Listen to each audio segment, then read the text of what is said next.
انسان میں ہو لیکن ہم اس انسان کو انسان نہیں مانیں گے. لیکن مسلمان میں تو ہونا ہی نہیں چاہیے.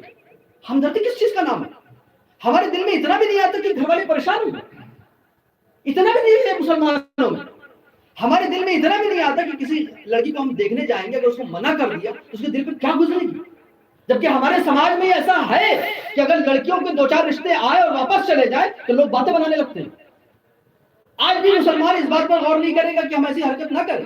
ارے تمہیں لڑکی کا چہرہ مہرا ہاؤ بھاؤ عادت و اخلاق پتہ کرنا تھا کسی لڑکی کے ذریعے، کسی عورت کے ذریعے، گھر خاندان میں کسی کے ذریعے، تھرڈ پارٹی کے ذریعے پتہ کر لیتے جو معتبر تھا، بس اتنا کافی تھا. ہاں اگر سچے طور پر ارادہ ہے تو پھر جو ہے شریعت یہ کہتی ہے کہ ایک مرتبہ اس نیت سے کہ شادی کرنی، لڑکا لڑکی ایک دوسرے کو سامنے سے دیکھیں، اس سے محبت زیادہ ہوتا ہے. حکم ہے دیکھنے کا. اب آپ دیکھیں یہاں پر بھی گڑبڑی ہوتی ہے. جتنا پردہ لڑکی اور لڑکے کا کرایا جاتا ہے نا کسی سے نہیں. اچھا دیکھنا منع ہے لیکن باتیں کرنا جائز ہے. اب جب شریعت کی مخالفت کریں گے، بنیاد ہی غلط ہوں گی تو کیا ہوگا؟ کوئی مطلب دیکھا یا نہیں، وہ فوٹو کریں گے پھر فوٹو چلے گا. اور آج کے زمانے میں فوٹو کی کوئی بات کرے تو مجھے سمجھ نہیں آتا. فوٹو آپ کتنا اچھا بنا لیں گے تو آپ جانتے ہی. فوٹو تو اچھا بنایا جا سکتا ہے. تو جب شریعت نے جائز طریقہ رکھا ہے اس میں کیا نہیں، تو اس میں کیا نہیں، وہ ماں بھی دیکھے گی تو وہ بہن بھی دیکھے گی تو وہ ننند بھی دیکھیں گی تو وہ جب بھاوجے بھی دیکھیں گی تو گھر خاندان کی چچی چچیاں وہ پھپھی پھپھیاں سب دیکھیں گے. یہ لڑکی کو تماشا بنانا نہیں ہے.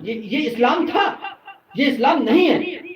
اور اس اسلام کو ہم مٹانے میں جو سہیوگ کر رہے ہیں، ساتھ دے رہے ہیں، اس کے ذمہ دار ہم ہوں گے. ٹھیک ہے، جو میں کہنا چاہ رہا تھا. اب کیا خوبصورتی کو لے لیا، دیکھ رہے ہیں یہ خوبصورتی کے چکر میں ہم نے دوسری چیزیں خراب کر لی. کیا خراب کیا؟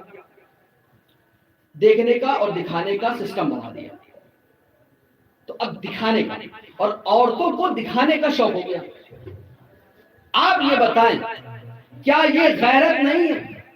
کیا یہ ایک غیرت مند شوہر کو ایسا نہیں ہونا چاہیے کہ جو اس کے نصیب میں جو عورت ہے اس کو کوئی غیر مرد نہ دیکھے؟ کیا ایسا نہیں ہونا چاہیے؟ جو اس کے نصیب کی عورت ہے وہ ایسی عورت ہو جس کو کسی مرد نے دیکھا نہیں. اور شادی بیاہ میں ہم اپنے ہی گھر کی عورتوں کو بے پردہ کر کے کیا کرتے ہیں؟ یہ اسلام کے بنیادی اصولوں کے ساتھ کھلواڑ ہے. اب یہ ساری چیزیں ہم جب خود عمل میں لائیں اور سماج میں یہ کہتے رہیں، سناتے رہیں، کرتے رہیں اور بلواتے رہیں اور کرواتے رہیں تو یہ ہوگا.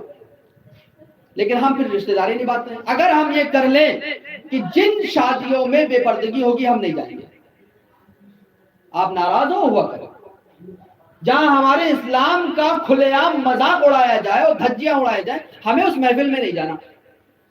جہاں عورتیں بے پردہ ہوں گی، جہاں ویڈیوگرافی ہوگی، جہاں فوٹوگرافی ہوگی، جہاں بینڈ باجے ہوں گے ہم نہیں جائیں گے. جہاں کھڑے ہو کر کے کھانا کھلایا جائے گا نہیں جائیں گے. ہاں کھڑے ہو کر کے کھانا کھلایا جائے گا ہم نہیں جائیں گے. تو یہ بات دھیان رکھیں. اسلام کے بنیادی اصول کو کھلواڑ بنانے کا سیدھا سا مطلب یہ نکلے گا کہ ہماری جو چھوی ہے وہ غیروں پر بہت غلط پڑے گی. اور یہ انتہائی سخت جرم ہے. آج جب پوری دنیا اس بات پر لگی ہوئی ہے کہاں سے اسلام کے خلاف بات مل جائے، وہاں ہم اپنے اسلام کو مضبوط اور زندہ کرنے کے لیے کچھ کوشش نہیں کر رہے بلکہ اور بگاڑ دیا. اور اس دکھاوے کی دنیا نے ہمیں کہاں سے کہاں لا دیا. اب آپ دیکھیے کہ عورتیں شادیوں کے لیے سجتی ہیں، شوہروں کے لیے سجتی ہیں نہیں. اور سجنا کس کے لیے چاہیے تھا؟ شوہر کے لیے. اور مرد حضرات بھی جتنا شادی بارات اور فنکشن کے لیے اپ ٹو ڈیٹ ہوتے ہیں اتنا بیویوں کے لیے نہیں. حضرت عبداللہ ابن مسعود حضرت عبداللہ ابن عباس کی حدیث سنیے. یہ اسلام ہے. حضرت